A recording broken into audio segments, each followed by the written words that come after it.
Shakespeare.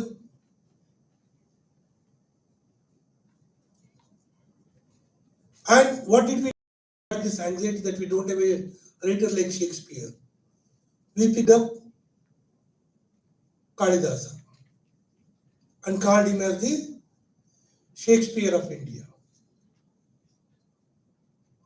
Why should we call Shakespeare Kalidasa as the Shakespeare of India? I don't know. But that was the anxiety. We also wanted to show that there is somebody, a well-known playwright even in India. And interestingly, one of my students has done a research on Kalidasa especially in terms of manuscripts. Until 18th and 19th century, Kalidasa was known for not Abhignan Shakuntala. For example, in Kannada, Kalidasa gets translated only in the 1860s onwards. Until then, though Kannada was translating from Sanskrit, lot of texts, we never felt that we should translate Abhignan Shakuntala. We were translating Kama Shastra, we were translating Gasha Shastra, we were translating Ashwa Shastra, Ora Shastra. All kinds of things were translated. Ramayana and Mahabharata were translated into Kannada from Sanskrit, but we never thought of translating Kalidasa into Kannada. Because Kalidasa's plays were not important for us to bring into Kannada. But suddenly in 19th century, Kalidasa becomes important in 1860s onwards.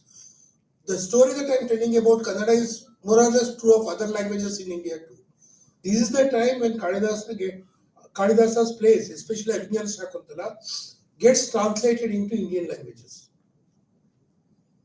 And after that, there is no stopping. There are 40-50 translations in Malayalam. I have not counted in Kannada, but if somebody does a work in Kannada, they also might come out with 40-50 translations of Kalidasa's plays in Kannada too. So why this happened? Suddenly we discovered Kalidasa because of the anxiety created by Shakespeare. Otherwise, Kalidasa was known for Kumara Sambhava, Raghuvamsha. These were the texts and the manuscripts that were in circulation. So what one of my students did was to look at the manuscripts, collections, and the number of manuscripts of Raghuvamsha and Kumara Sambhava were more than Abhignan Shakuntala. Hardly 1 or 2 manuscripts of Abhignan Shakuntala. But with print, Abhignan Shakuntala dominates, Kumara Sambhava and other things will go away. So what Shakespeare did to us was to change our aesthetics. What we thought important in Sanskrit earlier and what we now think important in Sanskrit has changed. Kalidasa existed earlier even in Sanskrit, but we did not think it was important. But suddenly, with Shakespeare, with print technology, our aesthetics changed and Abhignan Shakuntalam becomes important. It is also because Abhignan Shakuntalam gets translated into European languages before it gets translated into Indian languages. The colonial master has put the stamp of authority on Abhignan Shakuntala. Oh, is it great? Then we should also have it in Kannada. We should also have it in Malayalam. We should also have it in Bengali. So a shift in our aesthetics begins with English education and Shakespeare. So we start looking at Kalidasa as the Shakespeare of India. But interestingly, some people did not like it even then. They tried to reverse the term. They tried to say that he is the Kalidasa of England. It is not that all people simply accepted this imposition of a new aesthetics on them. They also tried to return back to them by calling him as the Kalidas of England. But whatever it is, the terms and conditions of how we look at ourselves, our writers, and Sanskrit literature and Sanskrit writers were set by a new education system that was introduced in the 20th century. And Shakespeare represents that, and it changed our aesthetics. In fact, the new genres were introduced. Even today, of course, in the sonnet form is a kind of puzzle for many people. So sonnet never existed in Indian languages. We wanted to bring it because we were introduced to Shakespeare. So early 20th century, there were attempts to write sonnet in Kannada, and it was called as Sunita is a later term, Ashtashatpadi. That was the first term used. 8 plus 6, Ashtashatpadi. Masti is one of the important writers who tried his hand term.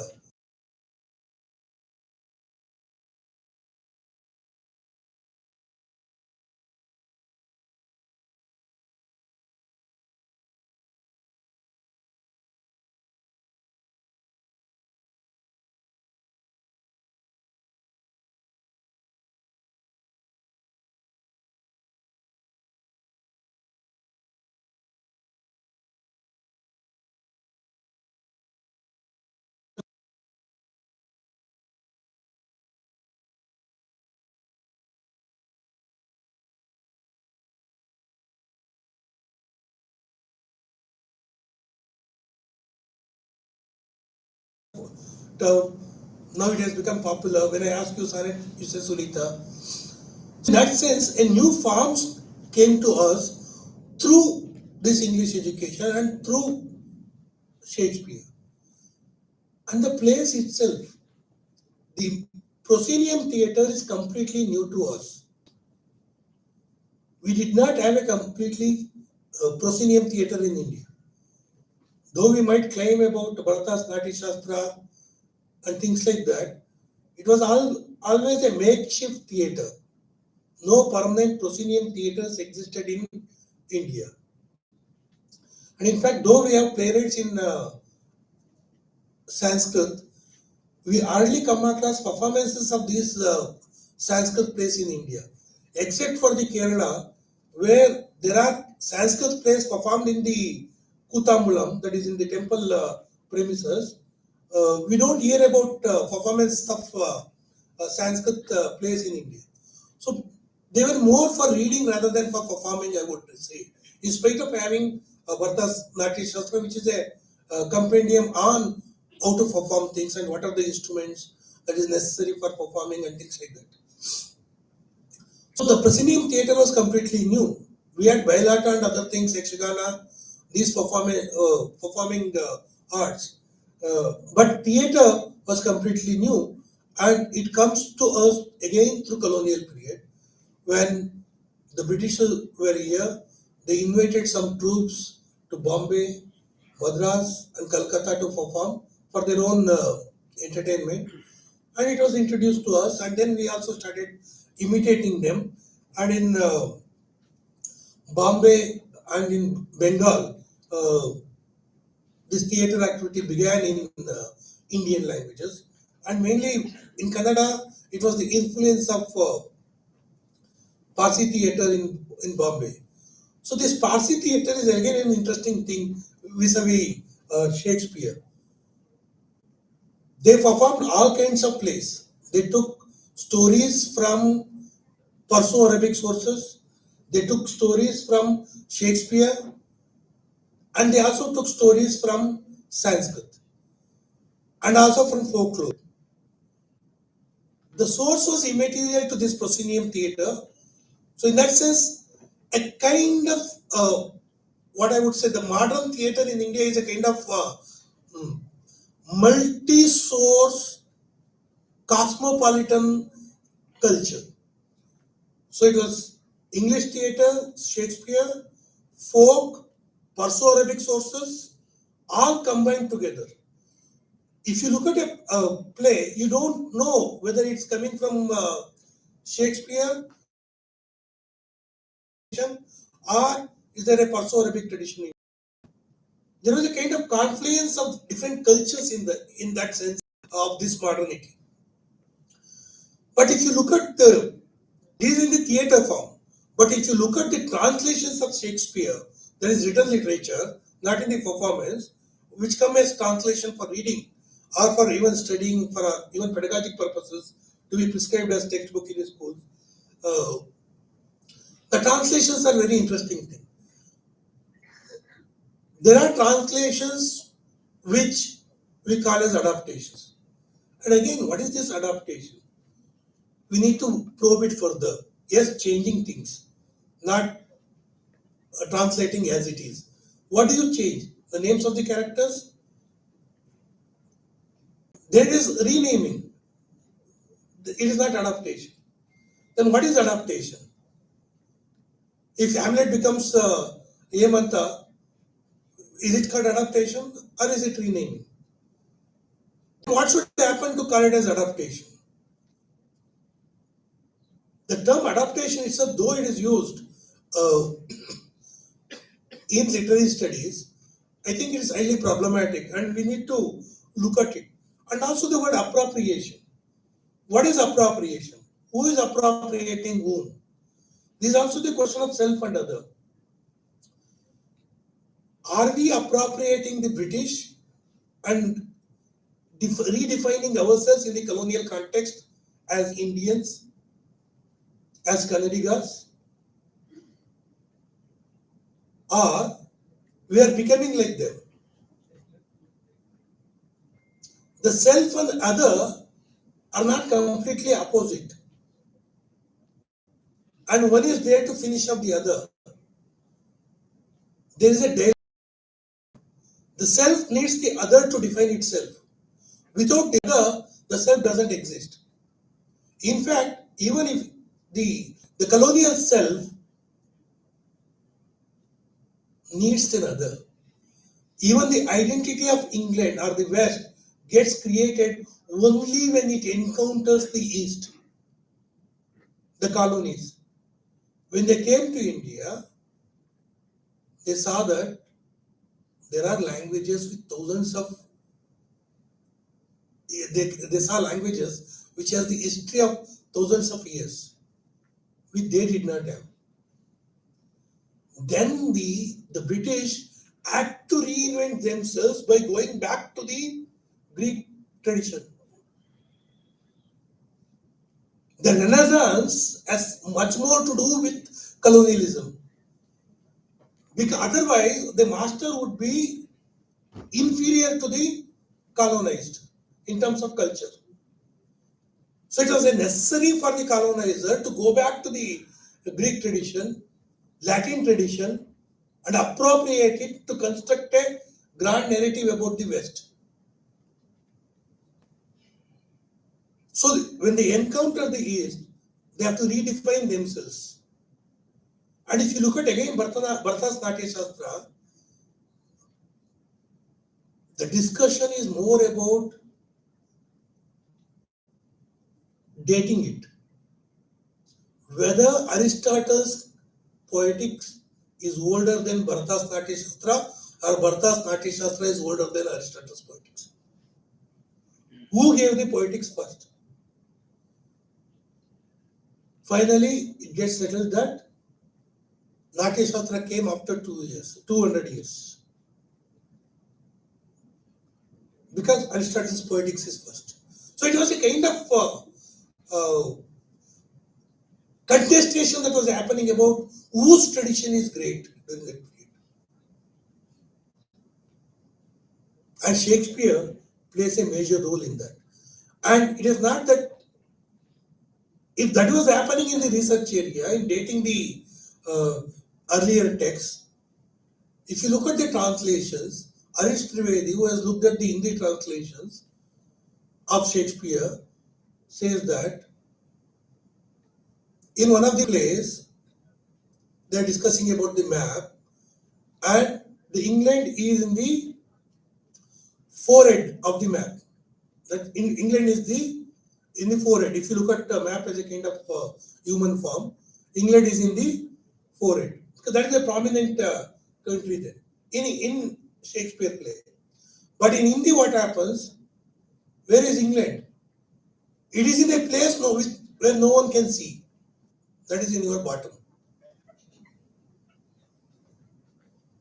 So the Hindi translator, though translating Shakespeare, but in the translation of Shakespeare, it becomes a kind of contest between England versus the idea of India that was formed in 19th century. So India is prominent now. It is there in the forehead. Where is England? In a place where no one can see. Colonialism and nationalism takes place, where the incipient Indian nationalism was getting formed. Through these translations, a kind of nationalism gets formed in the translation. But we need to see that the translation did not give rise only to Indian nationalism. I have spoken elsewhere that during the 19th century, we see that the Indian languages were getting modernized, standardized, dictionaries came out, grammars came out, the fonts were developed for the Indian languages. Sorry. So certain kind of a modern language was developed, and certain kind of print technology came in, newspapers, magazines, and they created a channel of communication across the speakers of the language. A new linguistic community was also envisioned. Like in Europe, the nationalism is based on language. So in India also there was a nationalism based on language. Kannada nationalism, Tamil nationalism, Marathi, Bengali.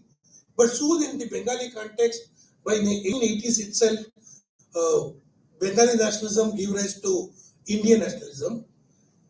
But in Kannada context, it takes up to 1920s, when Kuempu declares that Kannada Mata is the daughter of Bharat Mata.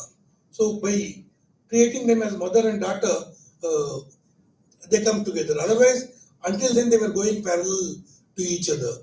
Bharat Mata and Kannada. Even in 1911, if you look at B.M. Srikanteya, he looks at them as sisters. Mysore Mata, that is Kannada Mata, Bharat Mata, and Britannica. They are all sisters. So, but by 1920s, Kuempu makes them as mother and daughter, and the some kind of using a family metaphor, the problem is solved. But until then, it was there. So, why I am saying it is, when Gadigeya Uchapur translates Taming of the Shrew into Kannada, why he is doing it? If you look at the introduction, what he says is that in Marathi it has already come. We should also bring it in Kannada. So it was a sense of competing linguistic nationalism that fuels translation of Shakespeare. Already it has come in Marathi, so we should also bring it in Kannada. So these languages were competing with each other to bring Shakespeare. So Shakespeare becomes a reason to compete with each other now. It is already there in Tamil, so we should also bring in something in Tamil. Already Bengalis are translating Shakespeare, so we should also do it. In fact, my contention is that the first appearance of Shakespeare in Kannada in 1871 as Nagadavarnu Nagisuva Kate by Deputy Chanbasappa in a magazine run by Dharwad B.Ed Center is not actually based on English, based on Telugu, which is a prose translation, not a play translation, a prose translation story. and the Telugu version itself is based on Bengali. So the first appearance of Shakespeare is via English to Bengali, Bengali to Telugu, Telugu to Kannada. So this is quite interesting how this is happening. So there is some kind of cooperation between these languages, but also there is some kind of competition between these languages.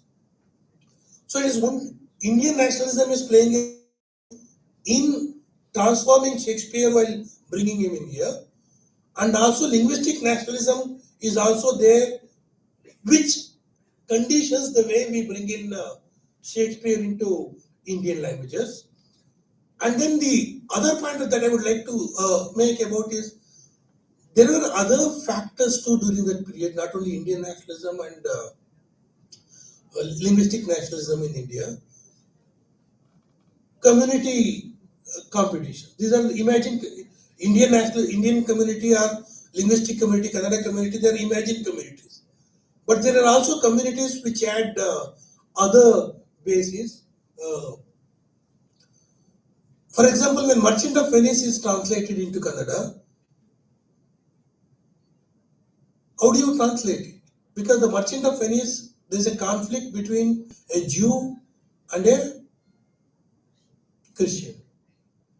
Because at that point of time in Christianity, taking interest on the money that you lent to somebody was not accepted. But in Jews, it was accepted. Even today in Islam, it is not accepted. Some people don't take interest. Even if the bank is giving the interest, they use it for donation purpose, but they don't use it. Well, not everybody, but at least in that religion there is a rule. But Christianity has changed now. But in the Jew, interest was there. He was only charging the interest. Now Shakespeare uses the metaphor to amplify the problem of interest charged by the Jew. So when you bring it into Kannada, what should happen there? When you are adapting it to the local condition, renaming it, so it is no more a conflict between a Christian principle and a Jewish principle. It becomes in Kannada, it becomes a conflict between a Marwadi and the local people. So the relationship between the Kannadigas and the Marwadi gets reflected in Shakespeare. And in another translation of Merchant of Venice, he becomes a Shetty, a Telugu Shetty. So the local socio-political conditions superimpose themselves on Shakespeare and the community conflicts here that exist already. So Shakespeare becomes only a Shakespeare becomes only a pretext to talk about the local socio-political conditions. Another interesting thing is that though we are trying to adopt Shakespeare, and many people think that we can't take these values of Western culture as it is in India, we need to have a filter, and adaptation is the process where you apply filter to bring in Shakespeare. Now the question is, what is the filter? What is the sieve? How much of it allows, how much of it doesn't allow? Who determines the nature of the sieve? Each individual translator, or the translator is affected by other factors during that period. For example, when Srikandesh Gowda translates Prataparudradeva, Macbeth as Prataparudradeva, the queen has to come out of the palace and meet Duncan. The accusation against him is, how can queen come out of the palace in Kannada? Or in Romeo and Juliet? How can we show that unmarried boy and girl meeting together? That too, this fellow climbing the balcony and then meeting her. What will happen to our culture if we show all these things on our?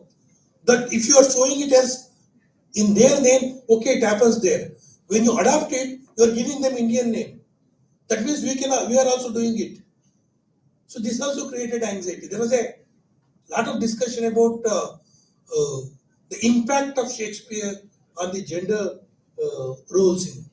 Interestingly, Srikant Gowda replies that I don't want to answer these questions because by 1881 already Maharani's college had come in Mysore. If already women had come out of the house to attend colleges, and if their Brahmas, their fathers and husbands have no problem, then why somebody else should have a problem with it? Was the kind of answer that Srikant Gowda gives in his reply. So there are a lot of factors that affect the quote unquote adaptation. There was no one view how to adapt it. In fact, all the translations during this period were adaptations. Why we did not translate Shakespeare as Shakespeare without changing the names? In fact, there is a preface written by somebody called Bhashantara Vairi, enemy of the translation. He claims that we should not give Indian names to these mlechas. How can we give our names to it and our land to them? So many of the translation studies theorists that adaptation is an appropriation. We are appropriating it. We are keeping away certain things from our culture by taking what we need and rejecting what we don't need. But this fellow, the enemy of translation, claims that by giving them our name and making them wear Jenivaras, giving our caste and our land to them, we are losing out. So, is appropriation the best way out or is the other way out? Is the foreign elements coming in the garb of our people? Because somebody has a Janivara, you accept him, whatever he does in the play, though we don't like that culture, or it should be shown as it is, so that we know that it happens in their culture but not in our culture. So this is a double-edged sword, the appropriation.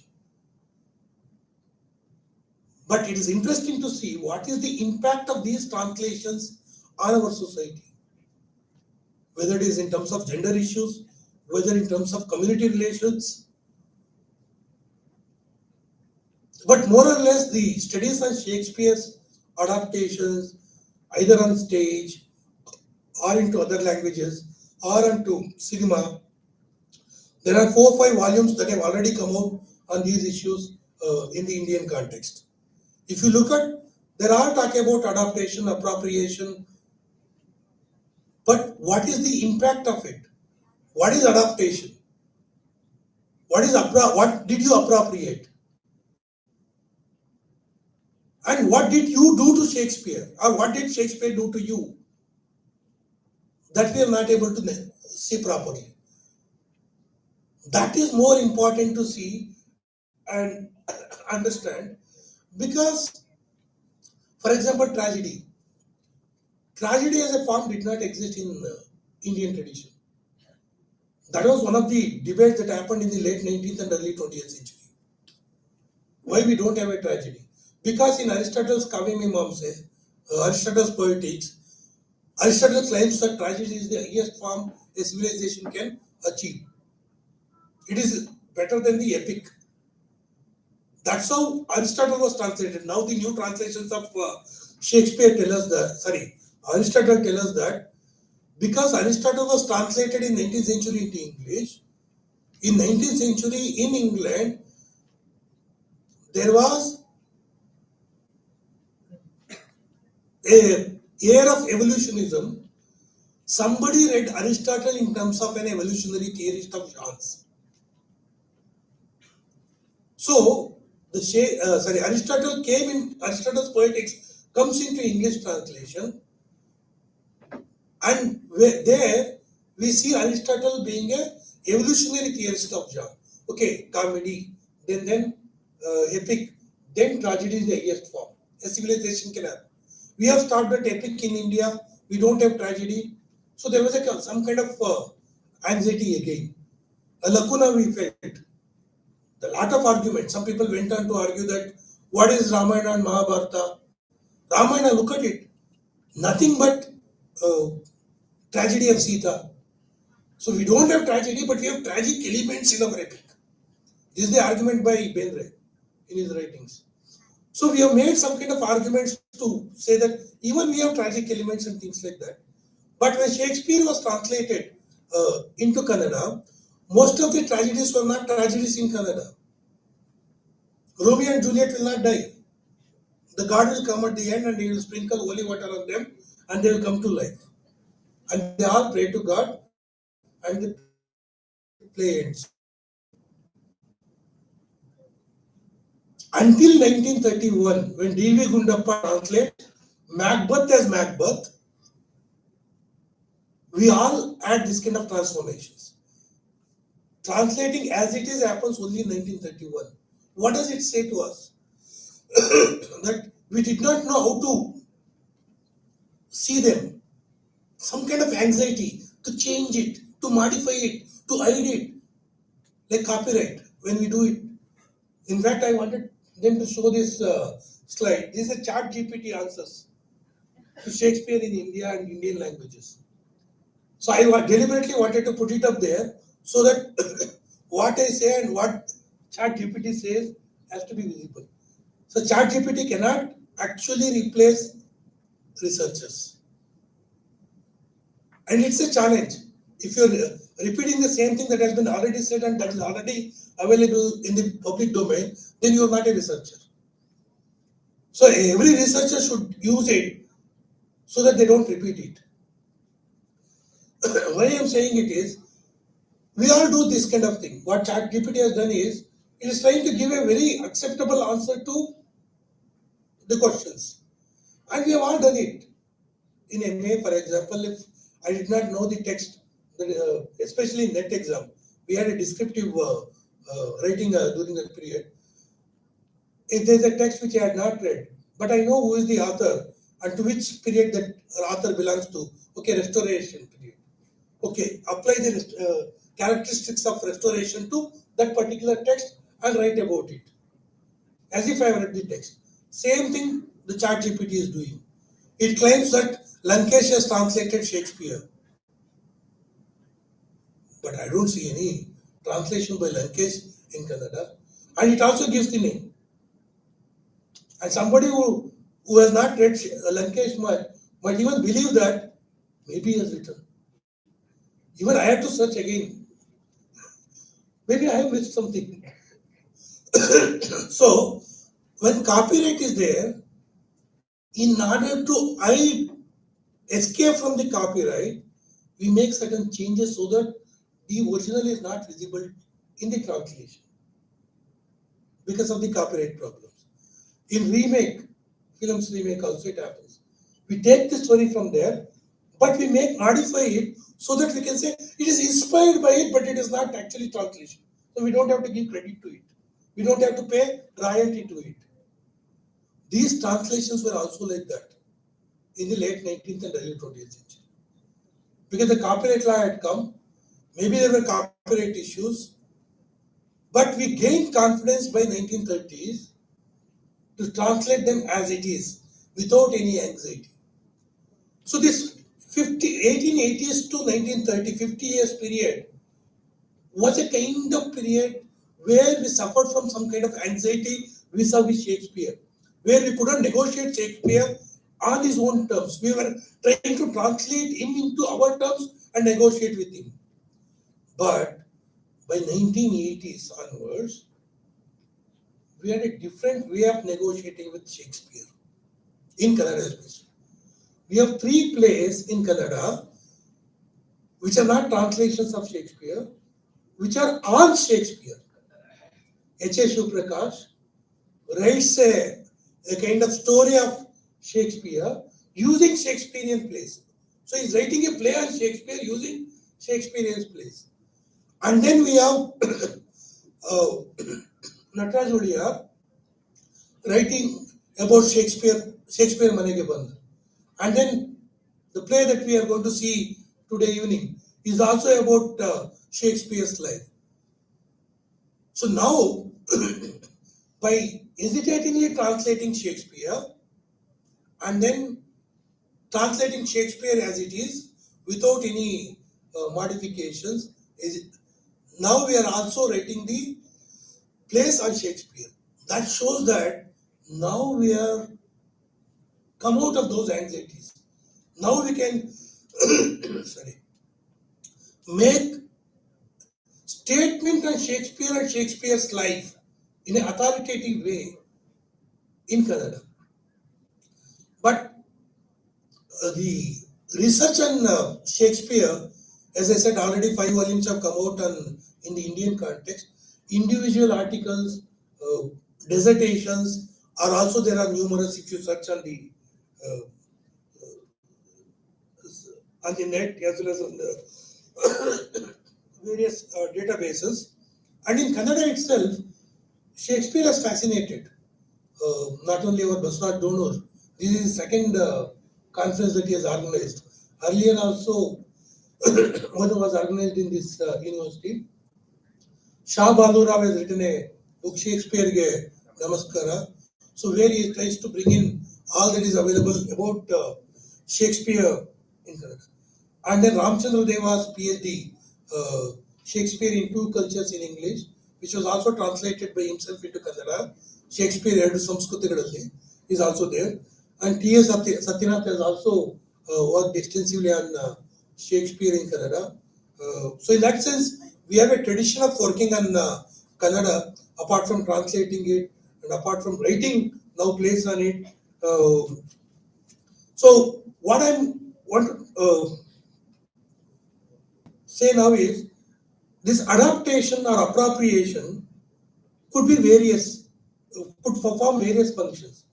Adaptation as homage, as tribute. So we are adopting him, paying a homage to him, tribute to him. Adaptation as hostility.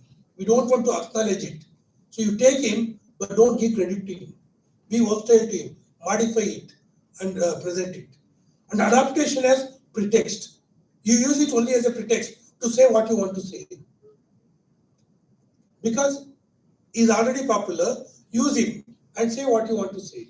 So adaptation as pretext and adaptation as mask. You simply use that mask. If you say something else, people may not accept it. So say it in using Shakespeare, especially in your WhatsApp groups, statuses. You give your own quotation, put Shakespeare at the end and circulate it. People have no patience to test it, so you circulate it. So adaptation as mask and adaptation as challenge. This is another important factor in translation. If you look at the pre-modern and pre-colonial translations, when Pampa is translating Mahabharata, he knows earlier there is already a text. He has said like that, but I am going to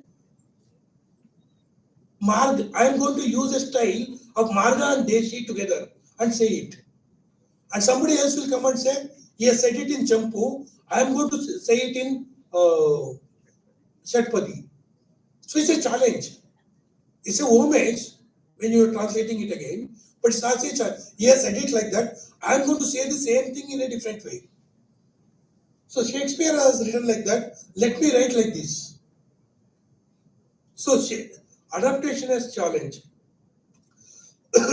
So we need to look at these adaptations and appropriations. This is a very broad term, but what function it is performing and what impact these adaptations and appropriations have had on our society, aesthetics, are something that you need to elucidate rather than simply identifying it as adaptation as appropriation. And two more issues I will stop here. One is this universality and localization. We have to adapt it to our culture, to our location, because it is not universal. It is located in the West. It might have universal values, but it is not universal in itself. So it is located there. So you are delocating it and relocating it here. So in that sense, it is local, but has universal values, but you are relocating it. So in that sense, it is not completely universal. It is also local specific. And the local will also have universal values. Even when you localize it, if it has the same values, it also has universal values.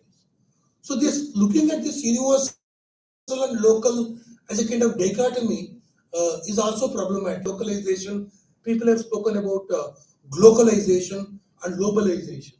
So, but again, these are terms. But unless we need the terms and conditions of this interface, we will not be able to pinpoint. But whatever I'm saying, difficult to escape from Shakespeare. Though he came to India through colonialism, but we have accepted him. Yes, as Amit was saying in the morning, Sheshappa here. Not only Sheshappa here, Shakespeare. He was also a Shakespeare in Kannada. So we changed this, we made him our own, and now we are also writing his biographies from his wife's point of view also. So in that sense, we know him as if he is our fellow. And it's very difficult to even T.S. Eliot says that when T.S. Eliot was writing plays, though he is known as a poet, he has also written plays. When he was writing plays, if he writes and keeps it and looks at it again in the morning, you will find it that there is an influence of Shakespeare on his writing. So he had to rewrite it. It was a conscious effort to not to write like Shakespeare. That was the problem of Shakespeare in for the people who were writing in English. So you can't escape from him. I will stop here. I thank the organizers for giving me this opportunity. And if there are any questions, I would like to engage with them. Thank you.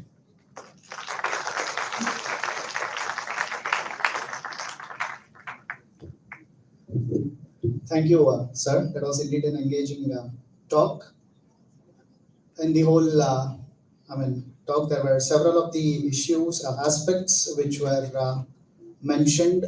Majorly, there were around four of the aspects which were mentioned, starting with the whole sense of anxiety, that how most of the circles, be it Kannada circle, like Amit Kumar sir was mentioning in earlier in the day, that how they try to appropriate Sheshappa Iyer with that of the name or the idea or the personality of Shakespeare. And similarly, even now, just Tarkeshwar sir mentioned at the end of his talk that how even among the Muslim circle, how they try to appropriate Shakespeare with the idea, name, and personality of Shakespeare. So this whole sense of anxiety is what is the first aspect which was referred to by Tarakeshwar sir. And moving on from anxiety, he tried to bring in the aspect of aesthetics, or in the context where how the changed uh, sense of anxiety defined or redefined the whole the domain of aesthetics by referring the writer Kalidasa. The second aspect is about translation and its implication, more than implication, how translation instilled a sense of nationalism with the competing regional languages in the India, how the nationalism rose, and what was the role of the whole translation in that particular rise of Indian nationalism. And he was also mentioning about linguistic nationalism, and further in the very appropriation and adaptation of Shakespeare, how we again changed the idea of Shakespeare in our very socio-political conditions was touched upon by Tarakeshwar sir. I guess this example of Romeo and Juliet was interesting in the similar fashion. Further on, moving from the socio-political conditions, he also happened to mention about Chat GPT, wherein the whole appropriation of Shakespeare is seen, and I guess he also advises not to use ChatGPT.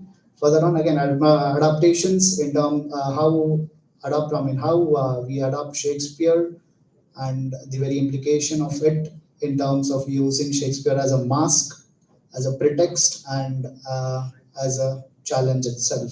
So all of these things was kind of deliberated by Tarakeshwar sir in his talk throughout. So now the house will be open for the questions. We can take one or two questions.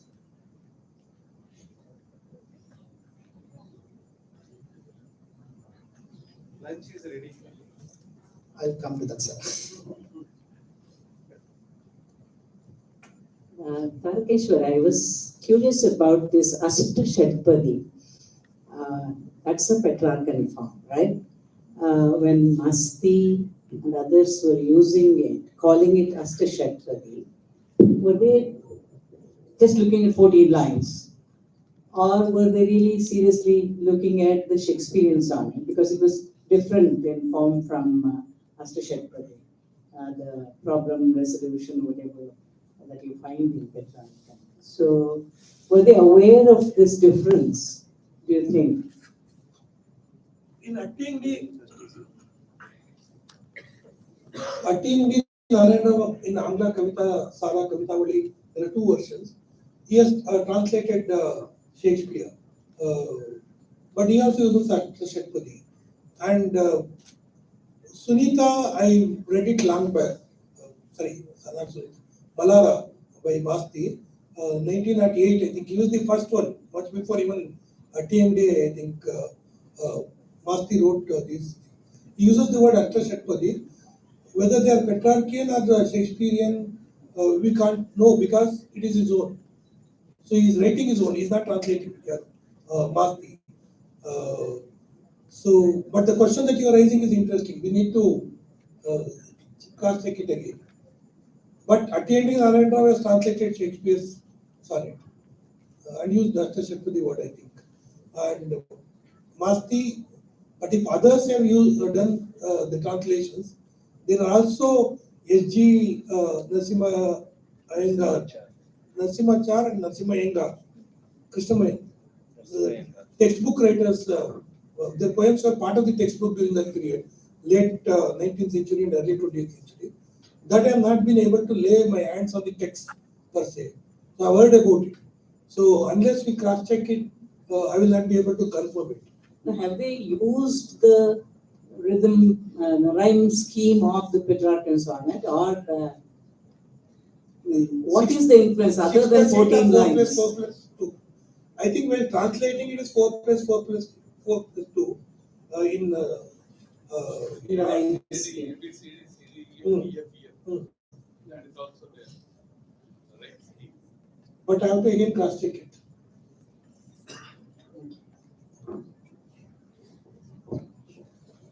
We can have one more question. I understand you're all hungry.